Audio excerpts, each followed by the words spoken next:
और बड़ी खबर का रुख कर लेते हैं अभिनेता सैफ अली खान पर हमले से जुड़ी खबर, जहां पर पुलिस को नहीं मिला कोई निगरानी कैमरा। पुलिस के लिए मुश्किल हुआ आरोपी का पता लगाना। सीसीटीवी फुटेज में भागते हुए संदिग्ध देखा गया था, तो इमारत में नहीं था कोई सुरक्षा और ट्रैकिंग सिस्टम। इस तरह की जानकारियां भी सामने निकल कर आई। तो बड़ी खबर, इमारत में नहीं था कोई सुरक्षा और ट्रैकिंग सिस्टम। तो जिस तरह से सुरक्षा में जहां लापरवाही सामने निकल कर आई, तो दूसरी तरफ एक और हैरत अंगेज करने वाली खबर सामने निकल कर आ रही है कि कोई निगरानी कैमरा वहां पर नहीं लगा था।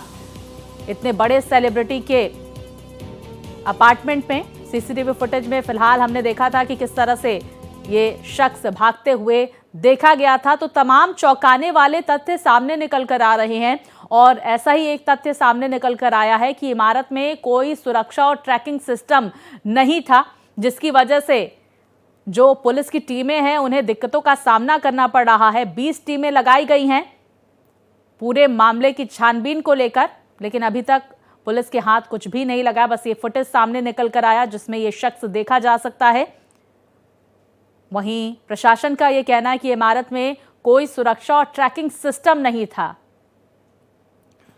तो चौंकाने वाली बात सामने निकल कर आ रही है। इस इमारत में कोई सुरक्षा और ट्रैकिंग सिस्टम नहीं था। इतने बड़े सेलिब्रिटी इस इमारत में रहते हैं, उसके बावजूद भी तो तमाम तरह की लापरवाही सामने निकल कर आ रही है। प्रशासन इस पूरे मामले में पूरी तरह से तफ्तीश कर रहा है। तो देखिए, जिस तरह से कल अटैक हुआ था सैफ अली खान पर और एक के बाद एक 6 वार किए गए थे, और जानकारियां ये भी सामने निकल कर आ रही थी कि हाउस हेल्प ने कहा कि ये जो शख्स है वो 1 करोड़ की मांग कर रहा था। विस्तार से जानकारी के साथ इस वक्त मेरी सहयोगी आंचल तिवारी हमारे साथ जुड़ गई हैं। आंचल, चौंकाने वाली बातें सामने निकल कर आ रही हैं और ऐसी एक बात सामने निकल कर आ रही कि इमारत में कोई सुरक्षा और ट्रैकिंग सिस्टम नहीं था। वो इमारत जहां सैफ अली खान, करीना कपूर खान जैसे सेलिब्रिटीज रहते हैं। जी बिल्कुल स्वाति, लगातार इस पूरे मामले को लेकर मुंबई पुलिस की तरफ से, क्राइम ब्रांच की टीम की तरफ से जांच की जा रही है। फिलहाल सैफ अली खान खतरे से बाहर है, लेकिन अब इस पूरे मामले की जांच के लिए 20 टीमें गठित की गई हैं। अब तक 10 टीमें थी, लेकिन अब हर एक एंगल से जांच तो इस पूरे मामले में किया जा रहा है। लेकिन जिस तरीके से एक बड़ा हादसा एक सेलिब्रिटी के घर पर होता है और उसके बाद फिर कई सवाल खड़े होते हैं। हालांकि कल जब हम सैफ अली खान के घर के बाहर मौजूद थे तो आसपास के एरिया में सीसीटीवी कैमरा लगे हुए थे। इसके साथ ही अंदर नीचे ग्राउंड फ्लोर पर सीसीटीवी कैमरा लगे हुए थे और उसके वही सीसीटीवी जो फुटेज है पुलिस खंगाल रही थी और उसके बाद पहली तस्वीर आरोपी की सामने आती है, लेकिन अभी तक उसकी गिरफ्तारी नहीं हो पाई है। और लगातार उनके घर के जो कर्मचारी थे, जो वहां पर स्टाफ थे, जो काम करते थे, उन सभी के जो बयान है दर्ज कर लिए गए हैं। इसके साथ ही साथ उनके छत पर काम करने के लिए 2 लोग आए हुए थे। इस पूरे मामले को लेकर उनसे भी पूछताछ की जा रही, क्योंकि वो 6वीं मंजिल का फुटेज है जिसमें आरोपी भागता हुआ दिखाई दे रहा है, वो भी सीढ़ियों के जरिए। तो वही एक सबूत मुंबई पुलिस के पास है और उसके अलावा अभी तक कोई भी पुलिस नहीं, भागते हुए आरोपी का वीडियो सामने निकल कर आया, फुटेज सामने निकल कर आया जिसका आप जिक्र कर रही हैं। कैसे एंट्री ली है इस आरोपी ने घर में, इसको लेकर कोई जानकारी सामने निकल कर आ रही है क्या? सुरक्षा कर्मी वहां पर जो मौजूद थे उनका किस तरह का बयान सामने निकल कर आया? जो तमाम हाउस हेल्प थे उनकी क्या जानकारी उनसे सामने निकल कर आ रही है? क्या किसी के जान पहचान में था ये शख्स? इसको लेकर कोई जानकारी?